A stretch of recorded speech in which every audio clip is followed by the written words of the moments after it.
Hello everyone. Last lecture में हमने energy of rigid rotator, जो रिजिड रोटेटर है उसकी एनर्जी को निकाला था। जो एनर्जी आई थी हमारी रिजिड रोटेटर की वो ये आई थी E=h² 8π² I और J+1। यहाँ पे जो J है वो J है हमारा एक पॉजिटिव इंटीजर है और जो J की वैल्यू है वो 0 1 2 3 अप टू सो ऑन है।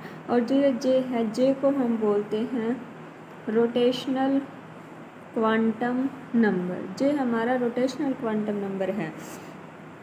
तो अब यहाँ पे इसी टाइप से हमने एक क्वांटम इक्वेशन को सोल्व करना है। मतलब जिस तरीके से हमने एनर्जी के लिए इक्वेशन बना के और उसको सोल्व किया था, उसी तरीके से हमें इक्वेशन को सोल्व करना। और वो किसके लिए सोल्व करना है? एंगुलर मोमेंटम यानी कि एल के लिए करना है। तो हमारा जो लास्ट रिजल्ट आएगा सोल्व करने के बाद, वो हमारा लास्ट रिजल्ट ये आएगा, यानी कि जो हमारी एल की वैल्यू होगी, हमारी जो एल की वैल्यू है वो एल की वैल्यू ये है।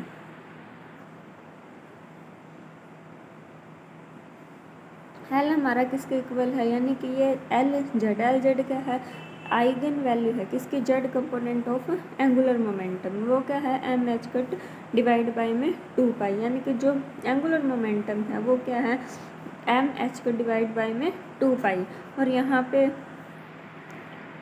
जो तो देखो अभी हमें जो पूरे डेरिवेशन में दो चीज़ों को निकालना है। First, dissolving of rigid rotator Schrodinger equation. हमें रिजिड रोटेटर जो था उस रिजिड रोटेटर के लिए स्कोडिंगर इक्वेशन सोल्व करी थी। गिव द रिजल्ट, उसने क्या रिजल्ट दिया कि आइगन फंक्शन सही हमारे पास आइगन फंक्शन था, वो सिंगल वैल्यू भी है, फाइनाइट भी है और कंटिन्यूस भी है। किसके लिए है? फॉर सर्टेन वैल्यू ऑफ ई। यानी कि जो हमारी एनर्जी हमने निकाली है h² 8π² I J+1, उसमें J की जो वैल्यू है वो पॉजिटिव इंटीजर है। यानी कि जो J की वैल्यू वो कहाँ से स्टार्ट होती है? 0 1 2 3। अगर हम इसमें 0 रखेंगे एक फिक्स वैल्यू आएगी, 1 रखेंगे तब एक फिक्स वैल्यू आएगी, 2 रखेंगे एक फिक्स वैल्यू आएगी। तो यानी कि जो हमारा फंक्शन है वो कैसा है? सिंगल वैल्यू भी है, फाइनाइट भी है, कंटिन्यूस भी है। और किसके लिए? कुछ सर्टेन वैल्यू होंगी हमारे पास एनर्जी की। तो इस टॉपिक के अंदर जो हमारा रोटेशन ऑफ रिजिड रोटेटर है उसके अंदर हमारा सबसे जो मतलब इम्पोर्टेंट फॉर्मूला है वो है हमारा एनर्जी का।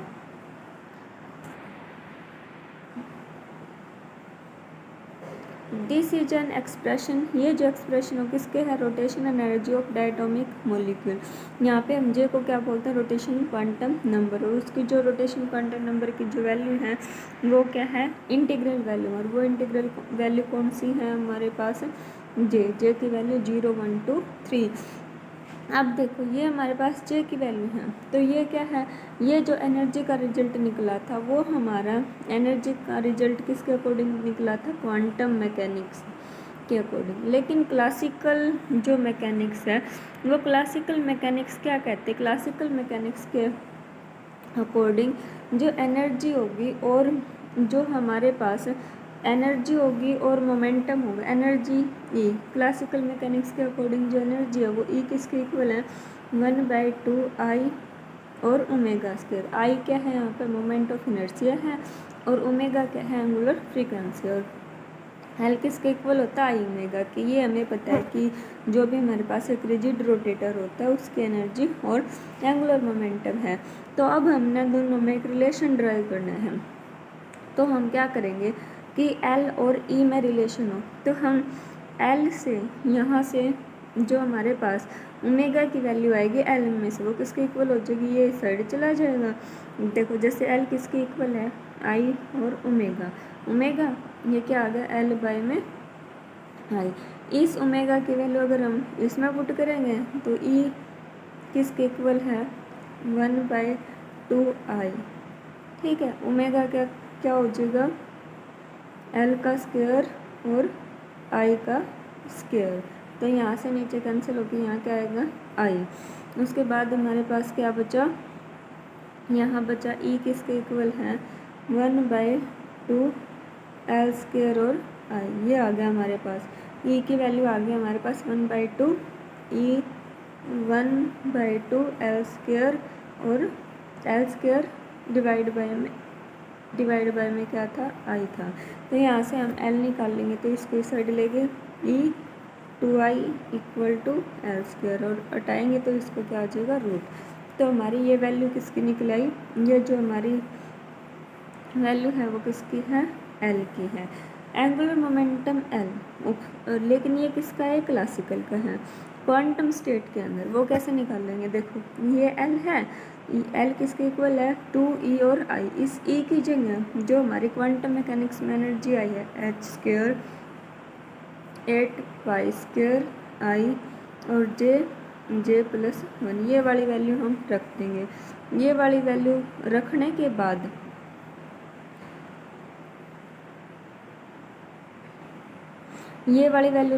बाद हमारे पास L किसके इक्वल आ जाएगा, h divide by 2 j plus 1।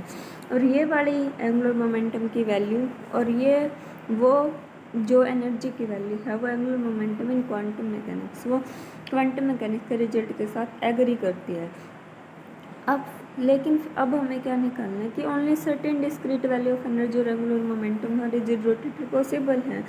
तो अगर सर्टेन वैल्यू एनर्जी और मोमेंटम की पॉसिबल है तो रोटेशन की फ्रीक्वेंसी भी सर्टेन ही पॉसिबल होंगी।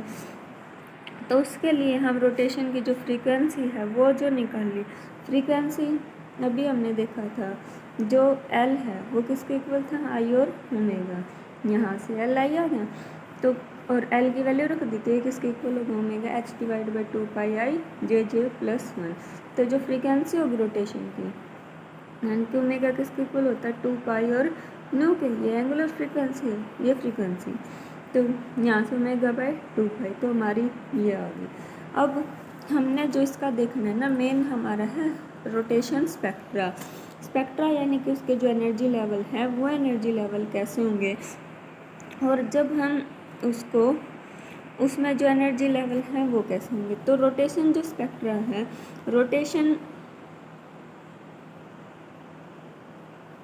रोटेशन का जो हमारे पास स्पेक्ट्रा है, रोटेशन स्पेक्ट्रा का मतलब क्या होता है कि भाई हम एनर्जी को, जो हमारे पास एनर्जी है उस एनर्जी को हम लिखते हैं वेव नंबर की फॉर्म में। या हमारी जो एनर्जी है वो किस में लिखी जाती है, वेव नंबर की फॉर्म में। जब हमने एनर्जी को वेव नंबर, यहाँ पे जो एफ जे है ना वो क्या है, वेव नंबर है। तो हम क्या करते हैं, जो एनर्जी है उसको किससे डिवाइड कर देंगे, एच और सी से। तो हमारा जो वेव नंबर आ गया, एनर्जी को वेव नंबर की फॉर्म में लिख दिया। तो ये क्या है, एच एनर्जी, ई की वैल्यू किसकी इक्वल थी, H square divide by 8 square I J plus 1, ये थी एनर्जी की वैल्यू। इसको एच सी से डिवाइड करेंगे तो हमारा ये वाला रिजल्ट आएगा। देखो यहाँ पे एच भी कॉन्स्टेंट है, 8 भी कांस्टेंट है, पाई भी कांस्टेंट है, आई और सी स्पीड ऑफ लाइट है, कांस्टेंट है। तो ये जो सारे के सारे कांस्टेंट हैं इनको एक नाम दे दिया जिसको हम क्या बोलते हैं, रोटेशनल कांस्टेंट। तो हमारा जो एफ जे किसके इक्वल होगा, इस पूरे की जगह आ जाएगा बी जे प्लस 1 ये। और जे की वैल्यू क्या है, जे की वैल्यू तो फिक्स है, इंटीग्रल है, 0 1 2 3, 0 रखेंगे तो एफ जे 0 आएगा, 1 रखेंगे तो यहाँ 1 और यहाँ 1 प्लस 1 यानी कि 2 हो जाएगा तो 2 भी हो गया, 3 रखेंगे तो 2 रखेंगे तो 6 भी, 3 रखेंगे तो 12 भी। तो हमारे पास जो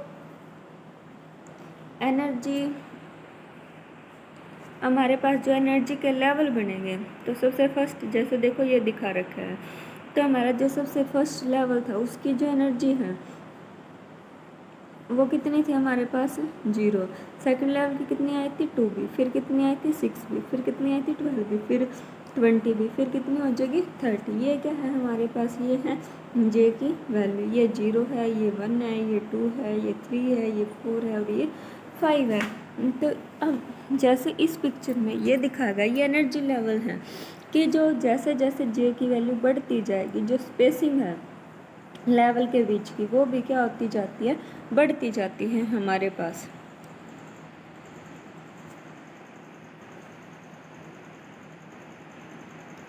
अब हम बात कर रहे हैं ट्रांजिशन की। तो जो ट्रांजिशन है, ट्रांजिशन कैसे होगा, देखो अगर हमने क्या करना है, कि भाई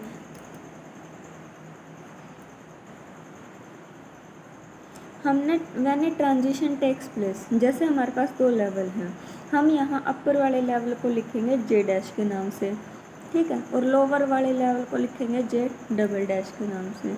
अगर हमारा जो भी पार्टिकल है, इलेक्ट्रॉन प्रोटॉन जो भी हमारा पार्टिकल है या एटम, वो जो ट्रांजिशन करेंगे वो ट्रांजिशन कहाँ से कहाँ करते हैं, अपर से लोअर में करें और लोअर से अपर में करें। तो वेव नंबर जो भी हमारे पास एमिट होगी, वेव एमिट ऊपर से नीचे आएगा तो एनर्जी निकलेगी, और ए किसके इक्वल होता है, एच न्यू। वहाँ से हम फ्रीक्वेंसी निकालेंगे, फ्रीक्वेंसी निकलेगी तो वेव नंबर निकलेगा, और जब ऊपर जाएगा तो एनर्जी एब्जॉर्ब करेगा।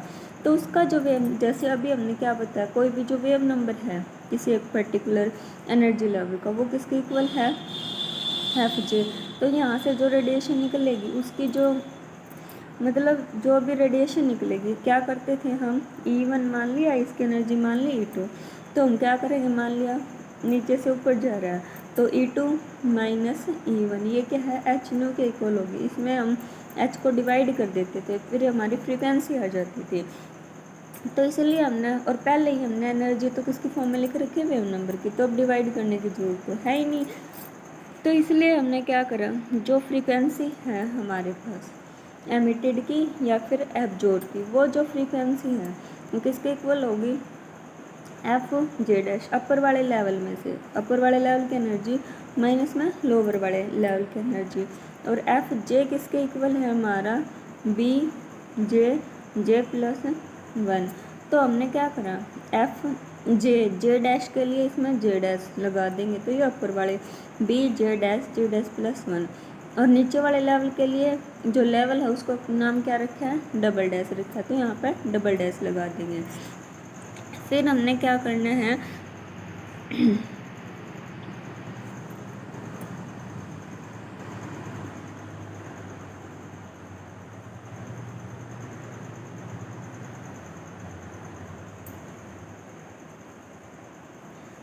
फिर जो ये ट्रांजिशन के लिए हमारे पास जब कोई भी मटेरियल एक लेवल से दूसरे लेवल में ट्रांजिशन करता है तो उसके लिए सिलेक्शन रूल होते हैं कि भाई यहाँ जे डैश है और यहाँ जे है, एक जे वैल्यू से दूसरी जे वैल्यू में जाएगा, तो उसके लिए रूल क्या होगा, जो मैट्रिक्स एलिमेंट है डाइपोल मोमेंट का रोटेशनल ट्रांजिशन, वो कब होगा, वो यूनिटी से चेंज होता है, यानी कि जो डेल्टा जे की वैल्यू है वो है +-1। तो जैसे हमने यहाँ क्या किया था कि जे डैश तो अपर लेवल का था और जे डबल डैश लोअर लेवल का था, तो यानी कि जे डैश बड़ा है, जे डबल डैश क्या है, छोटा है। अब हम जा रहे हैं नीचे से ऊपर वाले में, तो जे डैश माइनस जे डबल डैश वो किसके इक्वल होगा, 1 के है, तो जे डैश की वैल्यू क्या आ गई, जे डबल डैश +1। तो फिर इसको ऊपर वाले इक्वेशन में जे डैश की वैल्यू रख दी हमने, जे डबल डैश +1, ये किस में चेंज होगा, इसमें चेंज होगा, और सोल्व करने के बाद हमारा क्या है, 2b जे डबल डैश +1। तो जे डबल डैश तो कोई भी एक जनरल वैल्यू है लोअर स्टेट की, तो इसलिए हम इसको सिंपली जे से लिख देंगे। तो फ्रीक्वेंसी क्या होगी, वेव नंबर 2b जे +1, और जो ये जे है वो किसके लिए है, लोअर के लिए है।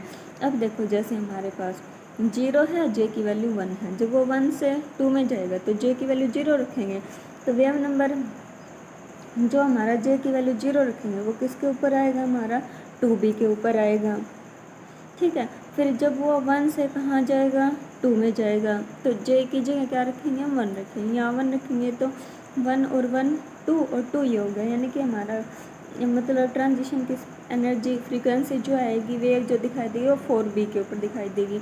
जब हमारा 2 से 3 में जाएंगे तो लोअर लेवल का रखना है, क्या रखेंगे यहाँ पे 2 + 1 3, और ये क्या होगा 6। तो जो भी हमें स्पेक्ट्रम दिखेगा, स्पेक्ट्रम में जो लाइनें दिख रहा है स्पेक्ट्रा, उनके बीच का डिस्टेंस हमेशा क्या रहता है, 2b 4b, दोनों का डिफरेंस क्या हो गया 2b। अच्छा 4b और 6b दोनों का डिफरेंस कितना होगा 2b, मतलब जो स्पेसिंग होगी ना दो लाइन के बीच की वो कितनी है हमारी 2b।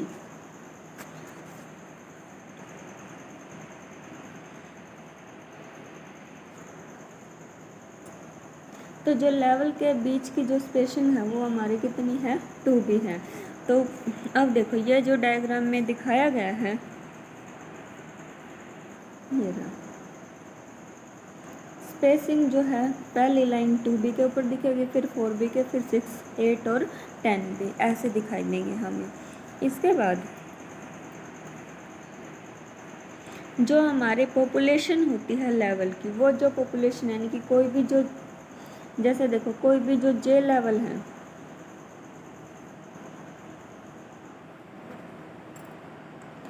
कोई भी हमारे पास ये कोई जे लेवल है, ये हमारा कोई भी मतलब एक लेवल है, किसी एक पर्टिकुलर लेवल में कितने पार्टिकल यानी कि पॉपुलेशन कितनी होगी, और एक तो हमने उसी में देखना है किस टेम्परेचर के ऊपर कितनी होगी। तो ये एन जे क्या है, कोई भी एक लेवल है, और ये एन